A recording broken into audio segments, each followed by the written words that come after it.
jaalalli garuu baay'ee paawurii qabachuudha. Namni tokko jira Ameerikaa deemee jireenya Ameerikaa baree waggaa 3 erga Ameerikaa jiraatee jireenya Ameerikaa sana immoo dhiisee Itoophiyaa keessa dhufee yeroo jiraatu jaalalaaf jedhee. Onneen kee ko Ameerikaa ta'uu baannaan onneen kee Itoophiyaa taanaan ati Ameerikaa yoo teesse gatiin qabu. Onneen kee dura Ameerikaa ta'u ture. Kanaaf amma isheen jireenya Ameerikaa sanuu hojii gaarii isa qabdu hundumatti dhiistee Itoophiyaa jiraachuu dhufte. Onneen Abbaa manaa ishee jaalallee. Onneen ishee asitti tanaffasa. Qilleensa Itoophiyaa bafata. Qilleensa Itoophiyaa fudhata. Biddeen Itoophiyaa nyaata. Biddeen Itoophiyaa baasa. Kanaaf dhufee jechuudha. Kanaaf onneen ishee as jira. Ishee haaluma wal fakkaatuun immoo jaalalli baay'ee humna qaba yeroo jedhan soba fakkaachuu danda'a. Garuu waggaa 22 guutuu jaalalleensaa sababa Ameerikaa deemteef taa'ee osoo eeguu dulloome. Namni kun injinariidha. Nama barateedha. Waggaa 22 guutuu otoo eeguu dulloomu qofa miti. Maraateetu dulloome jechuudha. Baay'ee nama dhibu. Nagaa waaqayyo hunduma keessaniif haa baay'ee hordoftoota akka kuutuu bakka hin jirtu nagaa keessanii nu baay'ee nagaa keenya galata waaqaa haa ta'u jira nagaa gaafadhu. Nagaa furdaasaa kana nagaanis dammaa ta'u bakka jirtanitti ijoollee dammaaf warri jibban beekne jaalala malee warri jaalalaaf jaalala qofa irratti qabsatan nagaa isiniif haa ta'u dabalee. Viidiyoo keenya laayik godhaa gadhumaallee nu daawwadhaa isiniin jennaan waan wal fakkaatu lama qabannee dhufnee jirra jechuudha. Jaalalli akkamitti aangoo akka qabuu fi humna akka qabu. Yeroo baay'ee jaalalli dhugaa hin jiru jedhamas darbees ni jira jechuudha. Garuu waan wal fakkaatan lama jaalalli dhugaa akka jiruu fi namni nama jaallate tokko eessaayyuu ka'ee akka dhufu isinii qabannee dhufnee jirra jechuudha. Inni jalqabaarraa namni kun seenaa miti baay'ee ammumallee jira Finfinnee keessa bakka isaa dha'uu yoo baanne illee jechuudha. Magaaluma Finfinnee kana keessa jira jechuudha. Dursa jarri kun hiriyaa turanii jaalalleewwan turan jechuudha. Jaalalleewwan ta'anii osoo waliin jiraachaa jiranii isheen kaatee gara Ameerikaa kaabaa samiin Ameerikaa maali? Ameerikaa kaabaadha? Ameerikaa kaabaa. Gara Ameerikaa kaabaa kana kan isheen deemte jechuudha. Isa booda namni kun egaa deebi'anii akka wal argan yookaan akka wal fudhatan yaada akkanaa waliin qabu. Waliin lollee osoma jaalalaan jiraniiti kan isheen deemte. Booda namni kun guyyaa isheen irra deemte kaasee dhiphataa dhufe mukaa dhufe dibbirti mukaa namni kun jireenyi ittiin tolu mtu ittiin tolu bakka ituma mukaa'u hiriyootansaa keessaa bahee hiriyaa ta'anii baay'ee ta'anii warra jiran illee obboleettiin ishees keessa waan jirtuuf immoo jararraa baay'ee fagaachaa dhufe garmalee tokko fagaachaa dhufe ilaala namni kun injinariidha nama barate jechuudha. Isa booda otuma akkas jedhu namni kun hojiirraa bahaa dhufe mana keessa ooluu jalqabee dhiphachuu jalqabee baqa waan godhu waan wallaaluu jalqabee booda daandiirra bahee jechuudha. Daandiirra karaarra dhaabbata jechuudha. Ganama amma galgala karaarra dhaabbata galgala maatii isaatti gala jechuudha. Baay'ee tokko baqa sammuunsaa hin dhiphata yoo namni gaaffii gaafate hin deebisu yoo namni gaaffii waan tokko gaafate baqa kantuu maashiin jira. Kantuudha. Homaan baasu gatii waan baasu. Akkas namaan jedhe jechuudha.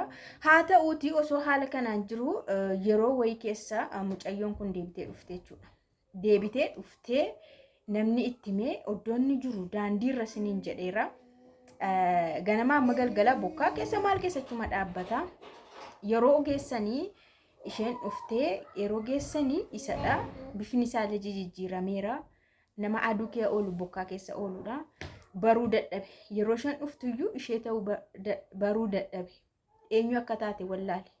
Egaa maal gootire baay'ee gadditee boossee hamma kana keessatti akkas waan jijjiiramu isheetti hin fakkaanne inni garuu namummaa keessaa bahee namallee wallaale ishee wallaale eenyu akka taates wallaale maa gochuu hin dandeessu gaasheen dhiistee deemte jechuudha. Gara biyya isheetti dhiistee deemte. Baay'ee tokko nama gaddisiisa inni akkanumaan jireenya isaa itti fufe jechuudha. Jireenya sammuu hin qabne sammuu of wallaalaadhaan isheen garuu biyya ishee deemtee heerumtee ijoollee godhattee waan hundumaatiin itti fuftee jiraachuu itti fuftee jechuudha. Inni garuu waggaa 22 qulqulluu ammallee jira namni kun Finfinnee keessa jechuudha. waggaa 22 qulqullu akkasumattiin seenaa keessatti hafe garuu qoy jira akkamittiin hamma kana isatti jabaate namoonni garuu namoonni waan tokkotti baay'ee concentrate gochuun baay'ee rakkisaadha jechuudha uumamuma waan tokko yoo hafe waan biraa qabachuun darbanii yaaluun waan barbaachisu namoonni tokko tokko calmanii ciffin jedhanii warri achitti gogan warri cichanii ta'anii sammuun dhabu namni baay'een jechuudha waan tokko bara jireenya keenya keessatti jechuudha achi waan akkuma gorsa isinii ta'uu fi wanta baay'ee step baay'ee dabarree as geenye jechuudha. Nuyis dubartoota ganneera dubartoonnis bakka nu gananitti qabu. Kun waan jireenya keessa dhiirris dubartiin ganaa dubartiinis dhiirri hin ganti. Kanaaf maal ta'utu irra jira yoo inni kun ta'uu baate isa sana yoo inni kun ta'uu baate isa sana yeroo kana jennu tokko irratti tokko miti. Han tokko haala qabatamaadhaan underline ta'ee sarara diimaadhaan iddoo xumuramee boodee waan biraatti darbanii yaaluun dirqama. Maaliif sammuu dhabuun jireenya dhabuun maaliif jireenya ittuma fufa. Jireenyi haati manaa abbaan manaa koo wayyaa haati manaa ijoollummaatti du'uu dandeessi wayyaa abbaan manaa ijoollummaatti du'uu dandeessi. Namichi maa'in bakka kan underline kun waan dhumate waan ta'eef underline godhee jireenya gara biraatti itti fufuutu irra jira. Malee waan tokkotti qabamanii concentrate godhanii sammuu fi waa'ee baay'ee namas intina jechuun baay'ee rakkisaadha. Baay'ee rakkisaadha. Kun beekumsuma akkasii taatuuf jechuudha. Yeroo baay'ee nama baay'eetu akkas jedha. Ani isheerraa bahee hin jiraadhu. Ani isarraa bahee hin jiraadhu. Kana booda jireenya hin qabu. Innuu kan na gane an nama biraa faana deebi'ee hin jiraadhu. Innuu kan na dhiise namni biraa naa ta'a warri jedhan faatu jira. Gixxim godhee sii ta'a namni biraa. Dhugaa waaqa inni yoo deeme miti jala muri baqa. Ammas jireenya waan ta'eef gara fuulduraatti adeeme. Namichi sun si miidheef inni dhufu si miidha miti. Namni hunduu ko anaaf jiran fuula keenya laala garaagara yaadni keenya illee sirriitti garaagara jechuudha yeroo baay'ee garaagarummaa yaada baay'ee qabna anaaf jiran nuti wallol akkanuma kanaafuu namni kamillee garaagarummaa yaada sirriitti qabachuudha inni sun yeroo deemu kan biraa immoo isa caalee argamuu danda'a. Dubartoonni ko abbaan mana isaanii otoo isaan irratti kashalabbaa'u otoo ganda bulu otoo maal jedhu isa yoon dhiise akkam taana jedhu. Dubartoonni baay'een argaa jiru. Isa yoon dhiise akkam ta'a yoo isa wajjin jiraachuu baadhe akkam ta'a maqaatu na bada maqaan maatii koo bada kun sirrii miti. Abbaan manaa keen kashalabba haati manaa keen kashalabba tana qax godhee murii beekaa muruu sirra jira. Maaliif dhukkuba inni fidee dhufu yoo boorsi ajjeesa. Hiyyummaan gadadoon inni fidee dhufu innuu booruun si ajjeesa si balleessa. Kanaaf underline gootanii kanarratti kutannaa gootanii jala murtanii kutannaadhaan. Wanta ta'uu qabu itti murteessuun ture. Abbaan manaa kee kashalabbaa'ee dhugee ganda bulee namni yoo isa biraa deeme maqaan na bade maqaa maatii koo bade narra kadha waan akkasii hin jiru. Inni hojjetta hin jira. Asirratti jira yeroo baay'ee garuu namoonni dubartoonni ilaalcha akkanaa qabu. Ijoolleen koo jedhanii jechuudha. Ijoolleen koo abbaa malee guddachuu qabanii. Zoonoo waan amma niitii tokko argeera. Viidiyoo kanaaf kaasuun barbaadu malee niitii tokko argeera. Ijoollee sadii qabu. Muuxannoo yeroo shan odeessitu nagee. Abbaan manaa ishee gandumaan bula yeroo hunda. Gandumaan bulu hin dhuga dhiira ol je'een laala abbaan manaa koo dubartii yoo ta'e garuu kana fana faayetti ijoollee kun guddisa isuma wajjin ta'a jedhanii kunoo dhiisee danda'eetti jaartiin niitiin sun HIV an qabamtee jirti. HIV dhiiga ishee keessa jira. Isa qofa miti namichi amma maraati. Calmee olii gaddeema hojii dhiise hojii dide hojii mootummaa dide beekaa. Ishee keessas dhiigni jira HIV jira isa keessas HIV jira. Kun sirrii miti. Dafanii jala muruun abbaan manaa fi kashalabbaatan haati manas kashalabbaatan dafanii jala muruun baay'ee raasiin jedhaa akkasuma muuxannoo addas jirti tokkos waa'ee Ameerikaa kanadha. Ameerikaan kuni waan baay'ee nama goote jechuudha.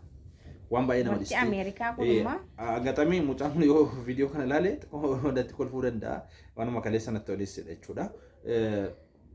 Maqaan waan ta'eef rakkoon qaba. Haati manaasaa Ameerikaanii turte achi biyya Ameerikaaniitti hojii qabdi hojii hojjetti agatamii asuma naannoo Finfinnee magaalaa Finfinnee keessatti wal baranii wal xaxabbasatanii egaa dubartoonni immoo yeroo alaa dhufanii akkuma beektan jechuudha saf jedhanii dhiirsa qabachuu barbaadu jechuudha. Waggaa baay'ee isheen lakka dur achi dhufte. Ameerikaa gara waggaa 10 jiraattee dhufte mucaan kun qashtiidhas nama hojjetaadhas nama qabuudhas hin qaba hojjetaadha nama akka beekamaa wayiitis hin qaba wal xabbasatanii innis immoo backgroundin maatii ishee maal ilaaleeti mucayyoo kana fuudhuuf murteeffate jechuudha. Kanummoo jedhanii wal fuudhanii isheen gara Ameerikaatti deemte jechuudha. Boqonnaa isheen qabdutti asitti wajjin turanii wal fuudhanii yeroo hatattamaa wal fuudhanii ji'a keessatti wal fuudhanii isheen gara Ameerikaa deemte jechuudha. Ameerikaa deemtee gara waggaa 3 jiraatti. Isheen achi isa fudhachuu fedha. Waan achi ittiin jiraattu green card waan muntina qabdi. Waan Ameerikaatti ittiin jiraattu qabdi isheen. Isheen waggaa 5 booddee isa fudhachuuf jetti. Mucaan kun garuu asiis qabeenya waan horateef mana waan ijaarrateef lafas waan qaqqabuu fi qabeenya konkolaataa waan qaqqabaa kanaaf maalan jedhe yoo dhufu baatte ani fuudhee gara biraarraa dhalchuuf hin jedhee. Waggaa 3 teessee jechuudha isheen argachee teessee. Egaa isheen nama waggaa 5 booda mitiire nama fudhachuudhaaf maal kan jedhamu. Fuudhee dhalchuuf hin jedha yoo dhufte qaxxadii kottu hin jedhee. Qaxxadii kottu jedhee. Ameerikaan ishee cullut gootee dhiistee qax jettee dhufte. Amma waggaa tokko wajjin teenyee mucaa tokko godhanneerra jedheeti. Mucaan kun natti toleesse jechuudha. Yoo onneen keessan wanti tanaffastan wanti nyaatan wanti dhugdan bakki tiraasii imti keessan wanti irra boraafattanii ciiftan biyya kana keessa yoo ta'e asuma deebi'aati jaarsa keessa waliin jiraata. Garuu nama tokko ta'e ishiin jedhu nama sana dhiisallee malee Ameerikaa dhiisee dhufu. Mucaan immoo inni dhiisa. Inni murteeffateera. Maaliif qabeenya soorateera of danda'eera mana sin qabaa mana 2 qabaa konkolaataawwan sin qabaa inni murteeffateera. Waadaa ishee wajjin galeef. Specific godhee itti malee inni fuudhee dhalchuuf qophaa'eera jechuudha. Waadaa koo hin cabsudhee itti. Isheenis onnee jaalalaa onnee gaarii qabdi. Dhaqees asumattis hojjedhee wajjin jiraachuu hin danda'atte hin dhufte jechuudha. Bareeda isheen filannoo baay'isa qabdi. Kanaaf akkas jennaa warra jaalalaaf jaalallee qabdan gala heerumaa fuudhaa wal dhalchaa waliif daa waliin jiraadhaa hora wal dhalchaa hindaganaa deebi'anii wal dhalchuu walii dhalchaa walirraa dhalchaa horaa bulaa deebanaa innaa nagaan tura.